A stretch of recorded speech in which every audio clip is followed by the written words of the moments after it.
여러분 하루에 물을 어느 정도 드십니까? 이게 이제 120ml 종이컵이고, 요거는 300ml고, 요 머그컵이 이제 240ml입니다. 저는 뭐 하루 종일 마셔봐야 요 정도 한 컵 정도 마실까 말까 합니다. 그런데 그동안 건강에 좋다고 해서 물을 아주 열심히 드신 분들은 조금 억울할 수 있는 그런 내용을 오늘 소개하겠습니다. 김병주의 알고 먹자. 오늘은 물을 많이 마셔도 건강에는 도움이 되지 않는다라는 신선하지만은 그동안의 상식을 뒤엎는 다소 충격적인 소식을 전하겠습니다. 여러분, 그동안 이제 우리가 물 마시기 관련된 기본 상식이 뭐였습니까? 첫 번째 뭐냐? 건강을 위해서라면은 물을 하루에 그래도 한 8잔, 약 2리터 정도는 마시는 것이 좋다라는 거고, 그 다음에 두 번째는 뭡니까? 커피를 비롯한 이 카페인 음료를 마시면은 이게 이뇨작용이 있어서 평소보다 물을 더 많이 마셔야 된다라는 그런 상식을 갖고 있었어요. 그런데 우리는 그동안 이 두 가지 일반 상식을 금과 옥조처럼 여기고 신봉해 왔는데, 이 상식이 잘못됐다라는 연구 결과가 최근에 나왔습니다. 미국의 이제 워싱턴 포스트가 과학 전문지 사이언스에 게재된 연구 논문을 인용해서 최근에 기사를 하나 보도했어요. 그 기사 제목이 뭐냐? 하루에 물을 8잔 마시지 않아도 되는 이유예요. 이 기사를 보면은 건강한 성인의 경우는 하루에 물 8잔을 마실 필요가 없다. 8잔 마셔도 건강에는 실질적으로 아무런 이득이 없는 가운데 그렇게 과하게 섭취한 물은 그냥 소변으로 배출될 뿐이다. 이런 연구 결과를 내놨어요.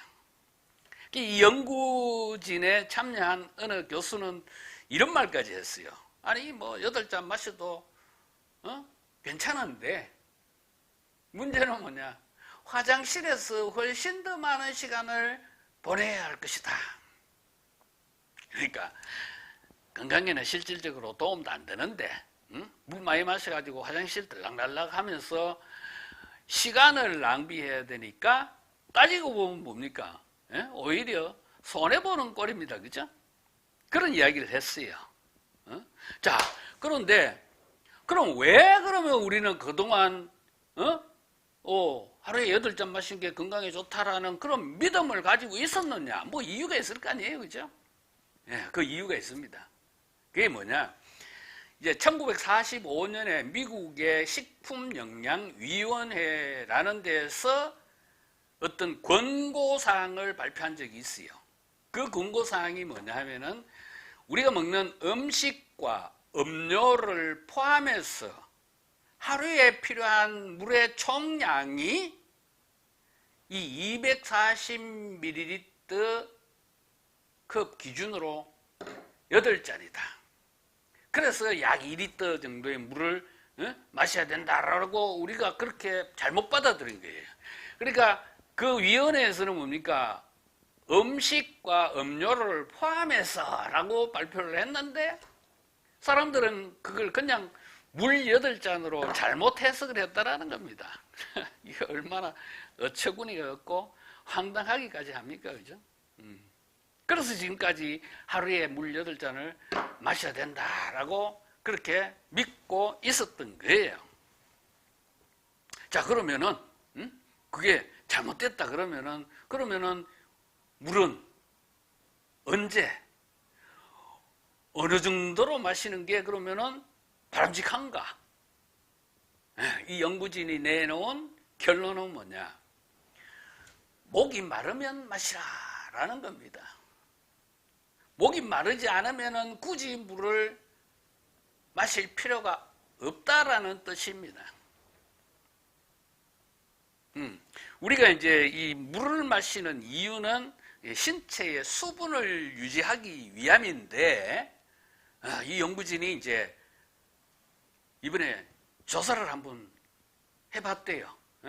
생후 8개월부터 90세까지 다양한 연령대, 그것도 28개국의 5,600명을 대상으로 조사를 해봤더니만은 개인별 체지방의 양에 따라서 필요한 물의 양이 다르더라 라는 걸 알게 되었다는 겁니다.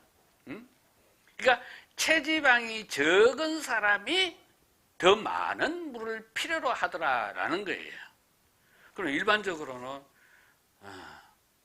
남성이 여성보다도 체지방이 적습니다. 그래서 남자들이 여자들보다는 더 많은 물을 필요로 하고, 또 연령대별로는 활동이 왕성한 20대부터 50대 사이의 사람들이 더 많은 물을 필요로 한다라는 겁니다. 그러나 기본은 목이 마를 때 마시라 라는 겁니다. 그 다음에 두 번째 상식, 우리가 알고 있던 상식, 카페인과 물의 관계, 커피와 물의 관계는 어떠냐? 이 연구진은 이런 답을 내놨어요. 카페인이 배뇨량을 증가시킬 수도 있지만은, 그러나 하루에 섭취하는 카페인의 총량이 400mg 미만이면은 문제가 없다. 오히려 카페인 음료가 수분 섭취에 역할을 한다. 이런 답을 내놨어요. 400mg이 어느 정도인지 알아야 될 거 아닙니까? 이제 커피 브랜드마다 차이가 있지만은, 우리가 자주 이용하는 이제 스타벅스의 경우를 제가 예를 들어서 설명을 드리자면은, 스타벅스의 에스프레소 원샷, 원샷에 75mg의 카페인이 들어있어요. 그 이제 에스프레소로 물을 타면은 아메리카노가 되잖아요. 이 아메리카노도 이제 컵의 용량에 따라서 4가지 정도가 있는데, 제일 작은 쇼트에는 그냥 원샷만 들어가요. 그러니까 뭡니까? 스타벅스에서 쇼트 아메리카노 한 잔 드신다면은 카페인을 75mg 밖에 섭취를 안 한다, 이렇게 생각하시면 되고, 그 다음 크기의 그 컵이 톨이에요. 여기는 투샷이 들어가. 그럼 뭡니까? 한 잔 마시면은 150mg을 섭취한다. 자, 하루에 400mg 미만이면 괜찮다 그랬으니까 뭡니까? 그 작은 사이즈나 그 위의 사이즈, 보통의 레귤러 사이즈면은 2-3잔 정도 마셔서는 문제가 없다. 오히려 그게 수분 섭취에 역할을 한다. 이렇게 생각하시면 됩니다. 자, 우리나라의 경우는 여러분, 우리 한식은 국물 요리가 많습니다. 그죠? 국, 탕, 찌개 이런 걸 이제 자주 먹기 때문에 평소에 식사를 통해서 상당히 많은 수분을 섭취를 합니다. 게다가 우리는 또 뭡니까? 채소도 많이 먹잖아요. 채소가 그 수분이 굉장히 많잖아요. 예를 들어 무 같은 경우는 95%가 수분이에요. 그래서 우리 식습관으로 보면은 우리는 굳이 건강을 위해서 따로 물을 더 마실 필요가 없다라는 좋은 소식을 오늘 전해드리면서 오늘 순서 여기까지 하겠습니다. 정보가 도움이 되셨길 바라면서 다음 시간 또 뵙도록 하겠습니다. 고맙습니다.